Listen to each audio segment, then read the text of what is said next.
So Stanley Kubrick, interesting guy, and the movies he made for sure.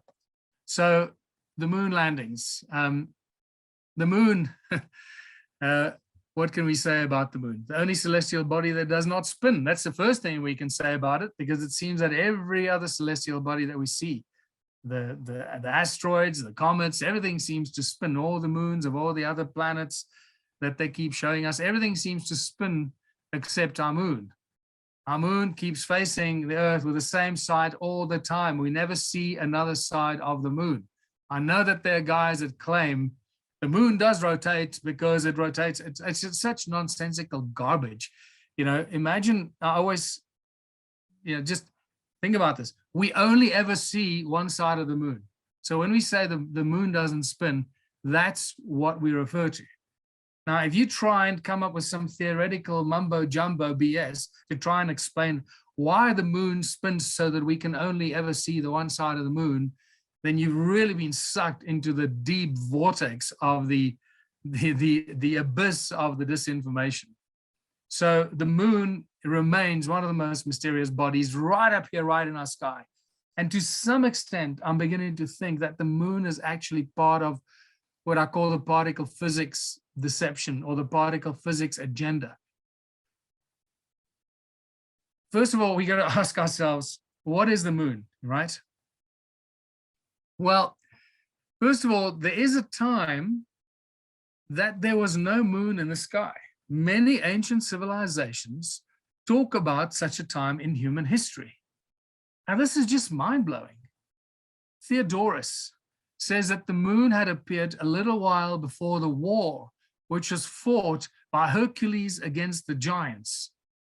Now, when you start studying the origins of the moon and a time before the moon appeared in the sky, you will be shocked. I just mentioned a few examples here. And there are many, many references in ancient texts about the world or the earth without the moon, before the moon appeared in the sky. So here just some, let me carry on reading this. Aristochus and Dionysius, Chalcidensis, these names are often difficult to come off the tongue, so forgive me if I screw up the names. I've practiced them many, many times before, but somehow every time I have to read them live, I screw them up. So in the first of their works, confirms the same that there was no moon in the sky, that the moon had appeared a little while before the war, which was fought by Hercules against the giants. So these other guys also confirm the same, that there was a war by Hercules against the giants, and there was a time when the moon had appeared a little before that war. So did the appearance of the moon have something to do with the war of the giants against Hercules? Well, one would jump immediately to that conclusion. So another interesting twist to our reality and the possible world that we find ourselves in that we know so little about. Nicias said that the Arcadians were born before the moon, and so they were called the Proselenian, meaning before the moon. The Arcadians lived on Earth before there was a moon in the sky. And we talk about the Arcadians as if we know them from history books and from Greek history and so forth, right? So just keep these things in mind, how little we really know about everything, how little we know about the Second World War and who started the Second World War. I have to keep reminding people the Second World War wasn't started by Hitler. The Second World War was started by Churchill, and so many people are still not aware of that. So a moonless Earth, and if I threw a spanner among the works there, don't dwell on it. You can think about that later, right? The whole thing about the Second World War. There is just so much lies, so much deception. If you just look at what's happening in the Ukraine, Russia, USA today, just the lies and the deceptions that have been spun in mainstream media, it's just unbelievable. So it's crazy. So a moonless Earth continues. Plutarch, Hippolytus, Censorinus, and a doubting Lucian wrote of a pre-lunar people. Ovid said that the Arcadians possessed their land before the birth of Jove. Jove is referred to as Jupiter. Jupiter and Jove are the same, and were older than the moon. So the Arcadians possessed their land before Jupiter existed. What does that mean? Before the planet Jupiter was in the sky and before the moon appeared in the sky? This is some serious suggestions that we learn from Ovid. The Arcadians possessed their land before the birth of Jupiter, and they were older than the moon. And it carries on. Aristotle wrote that Arcadia in Greece, before being inhabited by the Hellenes, had a population of Pelasgians, and that these Aborigines occupied the land already before there was a moon in the sky above the earth. And for this reason, they were called the Proselines, before the moon, those that lived on earth before the moon. So here are just some examples of the fact that earth has a history when there was no moon in the sky. Now, to most of us, that is an unimaginable thought, because we are taught how important the moon is to the creation of the tides in the ocean. And without the moon, there'd be no life on earth, that the oceans wouldn't rise and wouldn't wane. And therefore it would affect the earth completely, and there'd be no life on earth, and all this kind of nonsense. So just keep in mind that mainstream education and all the institutions, the research institutions around the world, are all funded by the same group of people. They're all funded by people that have huge amounts of money, that are either connected to the banking elite or directly funded by banks or institutions that are funded by the banks, the large pharmaceuticals, the large research institutions that are all funded by the bankers, and therefore they only ever release information that is part of their agenda. Nothing that'll undermine their control over our knowledge. Really critical. So whatever knowledge we get from textbooks in school or universities is very carefully and cunningly filtered.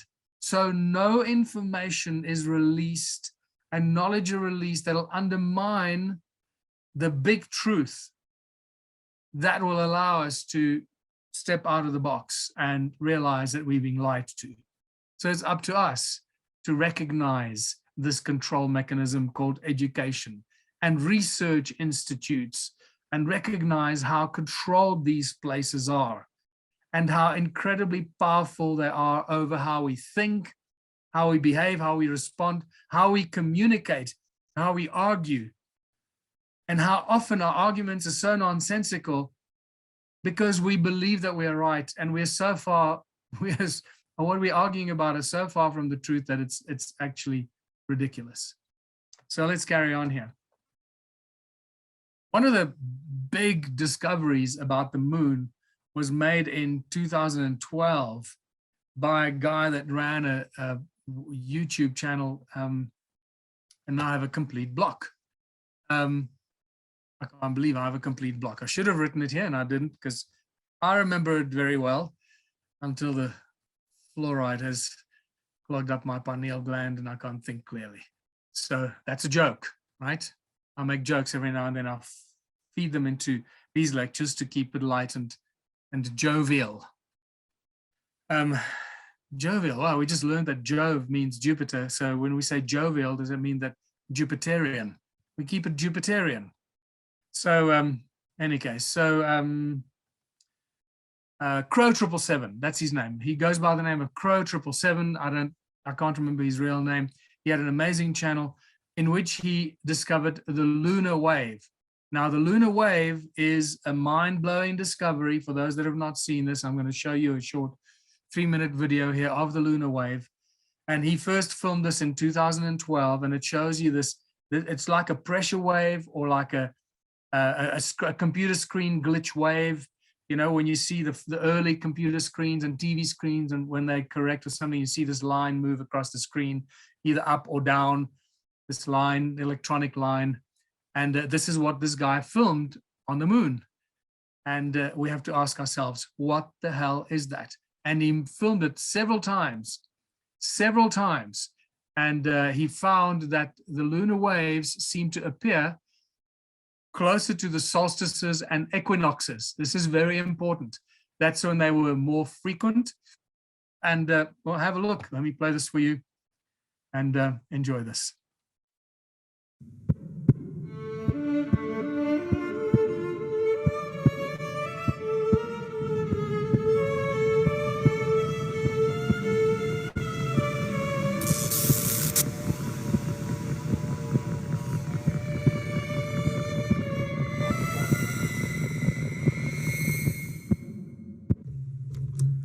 All right, welcome to the Crow Discovery Project. Again, this is the 2012 lunar wave footage, the best example of the lunar wave that we have, and I'm going to show you some things that sharp-eyed followers have spotted long, long ago and that I have talked about, but I have never taken the time to carefully illustrate. And what I'm going to show you here means an awful lot, but I'm also going to show the pulses that happen in the lower left limb of the moon. So watch the lower left there, and I'm just going to run a straight slowed down view, 30%. If you've got sharp eyes, you'll see what we detected on a 60-inch monitor. Now look inside the circle. There's a pulse that goes from lower left to upper right, and in the next circle, the yellow one, there's a lateral sweep that goes from left to right straight across the screen. And this is all going on as the wave is starting at the bottom. So now look at the pulses backwards and forwards. That's backwards. This is forwards coming from the lower left limb of the moon. You can see the pulses now that I've put filters on them, how they have a curved aspect to them. And if you've got sharp eyes, you'll see the sweep up above. Now what I'm going to show you now, we have talked about, and many sharp-eyed viewers have known that this was an important thing about this clip for a long time. Here comes the wave. Look at the dark underlined crater in the center of your screen. Watch how it's displaced, almost like you're looking through water. There goes the wave backwards, forwards, the wave hits the crater, displaces. This wave is displacing, as if you were looking through water, the entire image of the moon. Now, I've never taken the time to animate this. I have talked about it. There it is zoomed in. Now, this is running at 30%. And I'm going to zoom out. There goes the wave to the top, and there's going to be another wave coming in from the bottom. Now I'm going to run this at 30%, so as the wave comes in, you can choose any landmark you want. Here comes the wave from the bottom to the top. Choose any little landmark you can see there and watch it be displaced. Now that round-looking ring crater, forwards, backwards, backwards, and one more time forward, and I'll zoom out. And you can watch it go all the way to the top. Again, this is at 30% with quite a few filters like find edge and some other things, invert. Now that means a lot. All right, I'm going to stop it there. I trust you can still all hear me and see me. Okay, I can see myself. It means you can see me too. All right, let's carry on here. So this is a huge discovery, people. This is huge. So what is it that we're looking at? Well, the key thing that Crow 777 mentions here is almost like you're looking through water. Pay attention to the words that we sometimes use or other people use. So NASA tells us that space is filled with water. They inadvertently tell us that stars and solar systems are made up from water and silica crystals. And now we find this lunar wave that, and first of all, then we see when we look into deep space, it looks like we're looking into water. And now we find these waves that look like they displace images on the moon as if we are looking through water. All of this needs to be examined deeply and contemplated very, very deeply. Something weird is going on here. What is the moon? Why did they fake the moon landings? And were the follow-up moon landings also faked? Is there actually anything up in the sky? Is it just a hologram? How come the moon appeared in the sky after the Arcadians appeared on Earth? After the Arcadians lived on Earth before the moon was in the sky. The Arcadians lived on Earth before Jupiter appeared in the sky. Planet Jupiter. So what's going on here? And what is this lunar wave that we're looking at? Are we looking at a hologram? And there's some sort of a holographic projection. that is creating this image in the sky that looks very, very real, very 3D. Some of you may have seen these incredibly impressive holographic displays in China, running up to the Olympic Games, or whatever it was, the event recently. I forget what it was now. But these incredible displays up in the sky. I mean, planets, they show whales diving, they show waterfalls, and it looks so real that if you did not know, you would believe that it was truly in the sky. So if, for example, you took those holographic, three-dimensional holographic exhibitions that we just saw recently in China, and you took that back 1,000 years or 500 years, or even 200 years, and you show that to people in London or New York and any of the cities, if you suddenly projected that in the sky over New York at night, people would freak out. They would literally freak out. There'd be mass confusion and hysteria. People would not have understood that this was a hologram. So is this just another hologram? And we've been so poisoned and so conditioned to believe that this is a planet. This is what planets look like. And that's why they put it there, to make us believe that this is what planets look like. So they put this moon image in the sky so we can wake up every day and we see this ball hanging in the sky. And that's part of the deception, to make us believe that this is what planets look like, although this is a moon and not necessarily a planet. You know, while some people argue that it was used to be a planet and it was caught in our, there's all these other weird theories. Okay, remember, this goes a lot further than just what we're talking about here. So this lunar wave is a huge discovery by Crow 777, and he filmed this many, many times. I don't know if his YouTube channel is up. The last time I looked, it was not available. So I'm not sure where to find his videos these days, but I'm very grateful that I downloaded some of them to be able to share this with you. But it's interesting because the moon is not the only planet in the sky that has a wave. And it's fascinating that some of these ancient cultures talk about, let's just go back here, sorry, Jove. Who is the guy that refers to Jove? Yeah, Ovid said the Arcadians possessed their land before the birth of Jove. So the Arcadians were around before Jupiter appeared in the sky. Okay, so the moon appears in the sky, and it has this weird wave going over the moon. And then suddenly Jupiter appears in the sky. And guess what? Jupiter is also another celestial body that has a wave going over it. Before we get to Jupiter, I'm going to come back to this. Everything about the moon is suspicious. Like I said, it suggests to us what other planets look like, right? And I believe that's part of the deception. This is part of the job that NASA was given, to pretend that they landed on the moon so that we believe that the moon is a physical solid object and not just a hologram. This is where I'm going right now. This is where my thoughts are going based on the knowledge and information and the research that is reaching me. But look at this, pay attention. This is what's called a space wave. There are two videos here. Please ignore and excuse the music on this first video. Somebody tried to be very creative. But this is a space wave that they filmed passing over Jupiter. I'm going to show you both videos, right?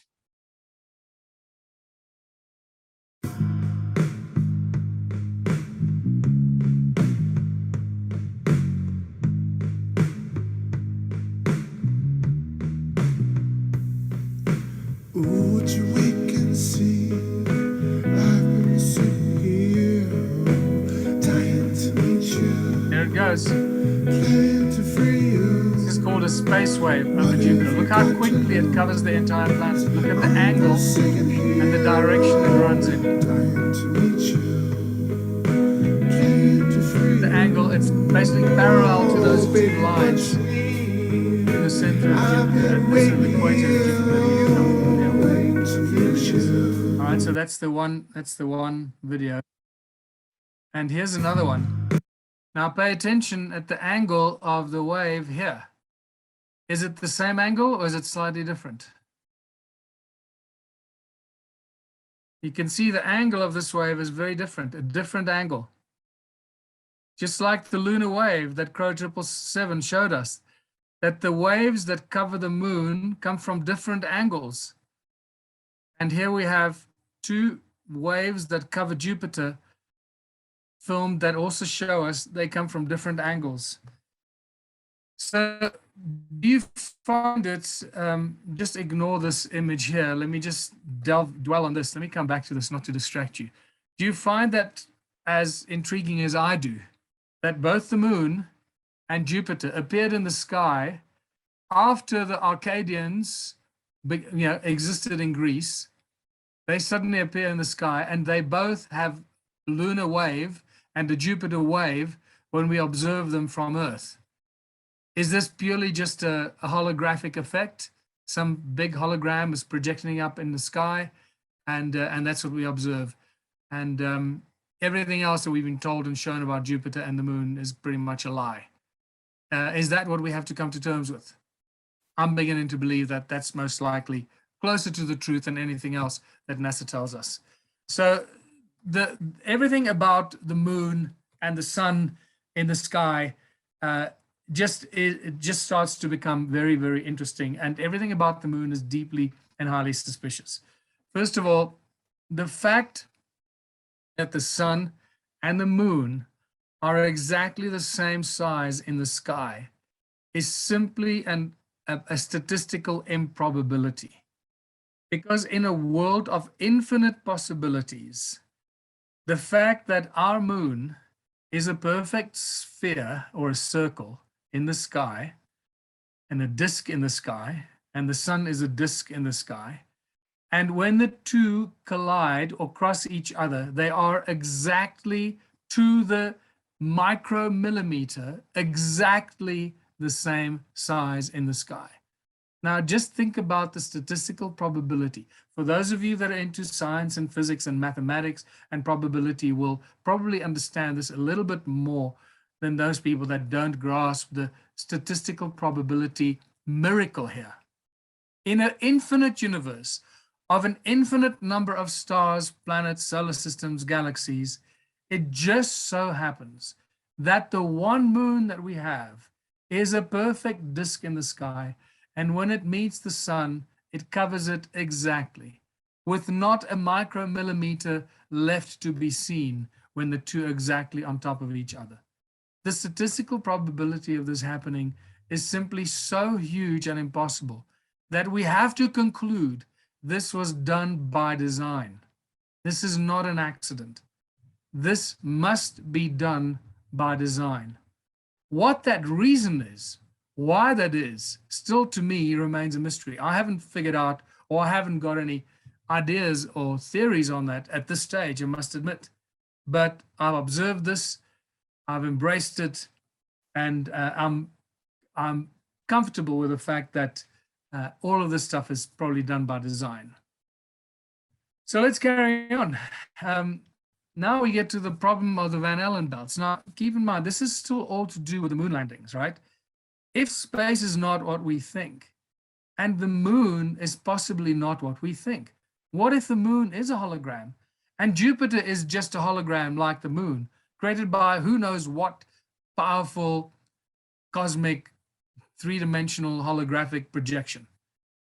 We don't know what other beings are out there. We know that there are other beings. We keep getting interesting information about all these other beings that are either controlling us or in contact with us or have landed here, have created us, and the Anunnaki and so many other very powerful and advanced beings. We don't know what technology they have. We don't know what kind of con they're pulling, what kind of theater they're creating for us. So we have to just keep our eyes open. So what if the moon is a hologram? What if Jupiter is a hologram? What if all the other planets, the so-called planets, not the stars, what if the planets that we see in the sky, that we can zoom in with powerful telescopes, what if those are just holograms? But we don't know because our telescopes zoom in on a very powerful three-dimensional holographic image. It's like those people in New York or London or any other city. If in 200 years ago they saw those three-dimensional holographic exhibitions we saw in China, they would have believed it's true. Well, we believe that these are real planets in the sky, and our telescopes show us that they're planets in the sky, so we simply believe it. So here we have, this is why they had to fake, sorry, so what I was really leading up to with that line of thinking is that because they know that the moon is not real, that the moon is a hologram, they knew that they couldn't land on the moon. They had to fake the moon landing to make us believe that the moon is real. Is that a possibility? Well, it's certainly in my box of possibilities, and I'm contemplating that very, very seriously. So this takes us to, more recent times, to this very young, naive NASA scientist telling us how the Orion rockets are being prepared. This is from about 6 or 7 years ago now, and how they're getting the Orion rockets ready to send them on a deep space mission through the Van Allen belts. As you can see on this picture, I tried to load the video, by the way. I don't know if this video is still available. I've got a suspicion that they took this video off, but I saved it some time ago. I tried to load it to show you, but it's in a format that this cannot play. So I'll explain to you what this guy is describing here. So he's describing the Orion rockets, how they're going to go into space, and how they're going to go through the very dangerous and deadly Van Allen belts. And you can see him drawing that squiggle there. That's the moment that he's talking about the Van Allen belts, and how the first Orion missions are going to be sent without astronauts, without people, highly, highly protected, so that they can see if the instruments are protected against the Van Allen radiation and against the radiation in deep space. Think about what he's saying here. He's telling us that they're not testing and checking when they send this Orion belt rocket into deep space through the Van Allen belts and into deep space towards the moon and beyond the moon, whether it'll withstand the deep space radiation, the Van Allen belt radiation, whether the instruments will survive it, and if the people inside the Orion rocket will survive those radiation levels. This is what he's talking about. So how is it possible that we sent in 1969 through to 1976, was it? I believe the last moon mission, was it 6 moon missions or 7 moon missions? I get confused all the time. I think it was 6. 6 times out and back through the Van Allen radiation belts and to the moon, and whatever radiation there is out deep space closer to the moon, who knows at this stage, because everything is very fuzzy with the information and the lies. So what has happened over the last, since the moon landings and since the fake moon landings became a hot topic? I suspect that this has become a huge problem for NASA itself internally, where many of the scientists, the really bright minds that NASA employs. Now, keep in mind, I'm not saying that these scientists are in on this. These are just really smart people that are really good at what they do, that are employed by NASA and other such research institutes, whether it's in pharmaceutics, whether it's electronics, in engineering, technology, energy, electricity, all that. They always employ the best possible minds and the best people. These people don't know that they're working for this information agency. They come, they're very excited. They work for NASA. They're going to be working on deep space and rockets and this and that. So they're very excited and enthused. So they deliver with huge enthusiasm, and they give their best. They give their knowledge and their talents and their skills and their abilities to these corporations that then use that knowledge, and they hide what they need, and they only put out what they want between the lines so they don't give out too much.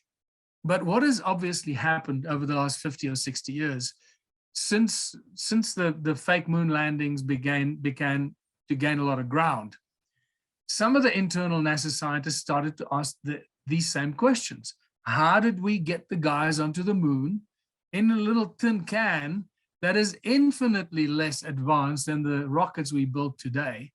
In a little tin can, it's like a sardine can, literally, to the moon and back, that withstood all the heat, the radiation, the friction, and so forth and so forth. And they survived it to come back to tell the tale.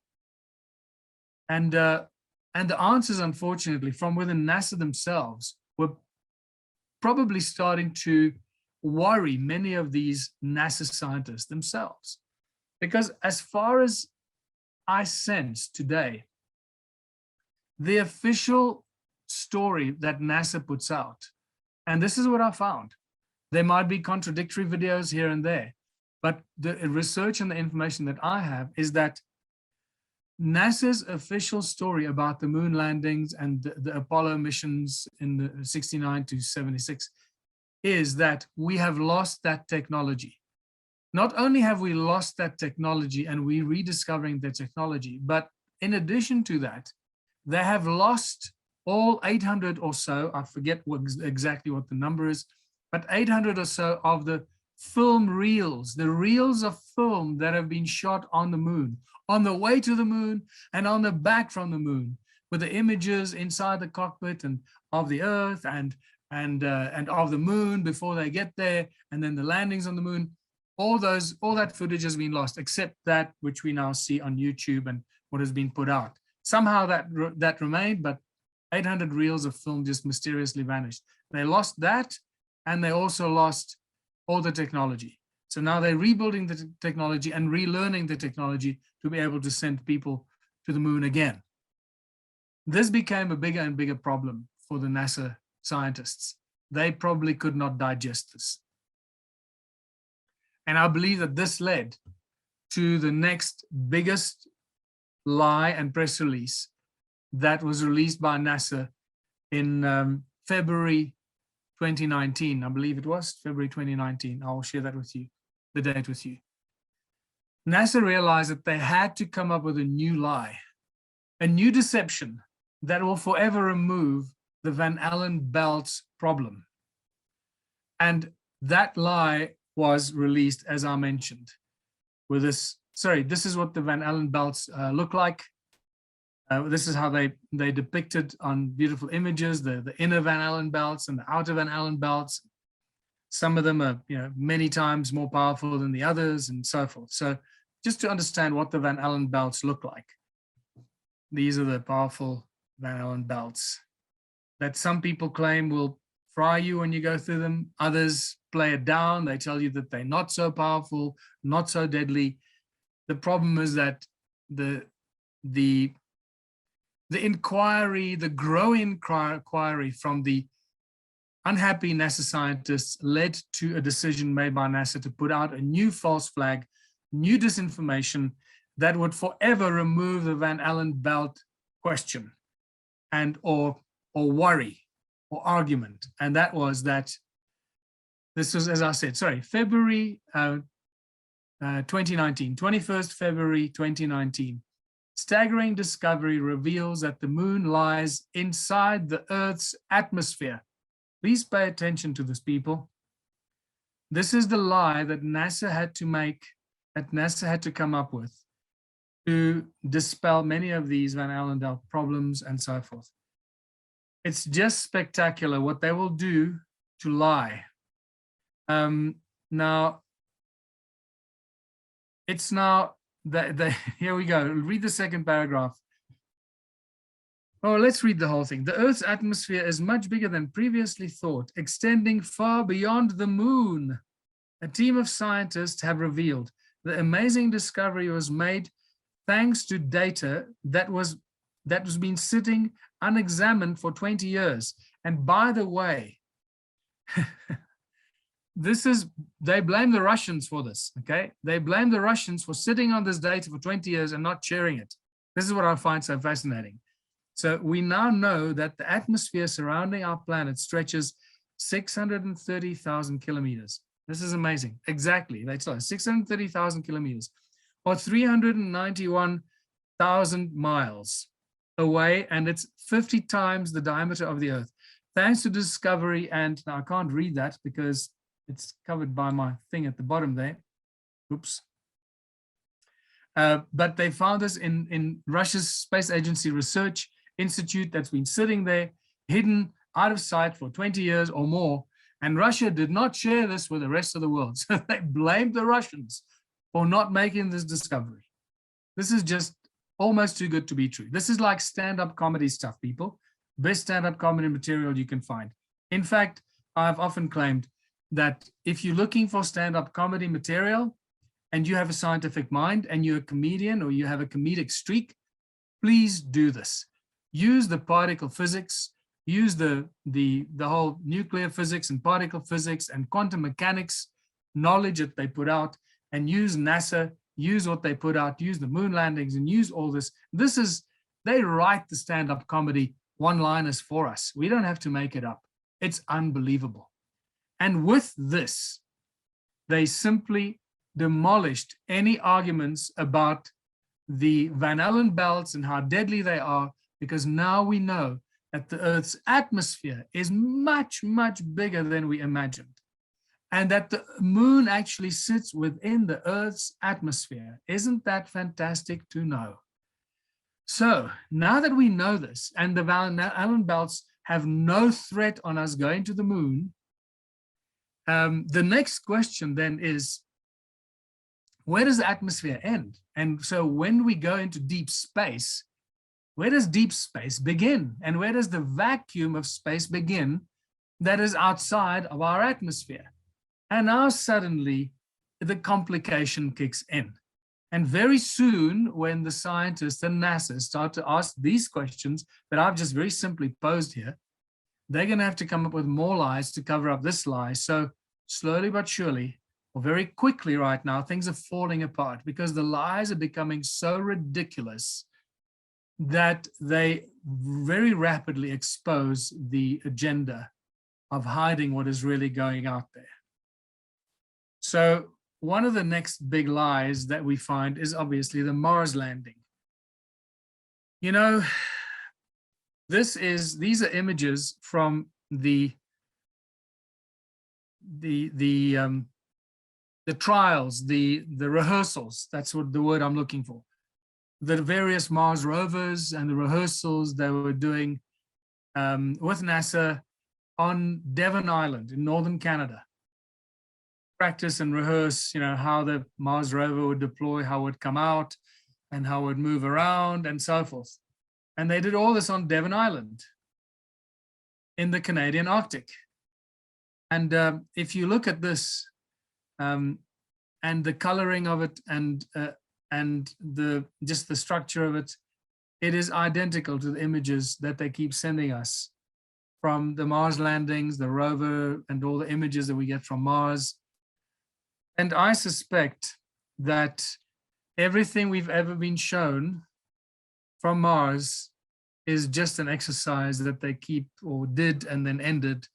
They did all the videos, they did all the photography, they've got hours and hours and hours of it, they got millions of photographs that they can share, and they wrote that whole narrative for us, just like they wrote the moon landing narrative, they wrote the entire Mars landing narrative of the rover and all that, and they keep feeding us this BS, and we just keep buying it, you know. And this is deeply disturbing. I was so excited when the Mars landing happened, because, you know, in those days I was still naive and I believed all this stuff. I was a lot more naive than I am today. I simply cannot believe that this is happening for various reasons. You know, think about satellite connections. Think about how our satellite connections are affected by the so-called solar mass coronal ejections and solar waves and electromagnetic waves from the sun and so forth, and how it affects and puts out entire cities, the electric grid in an entire city and so forth, and how you make a phone call, a cellular phone call from one city to another, and how you often struggle to just get a signal on a cell phone.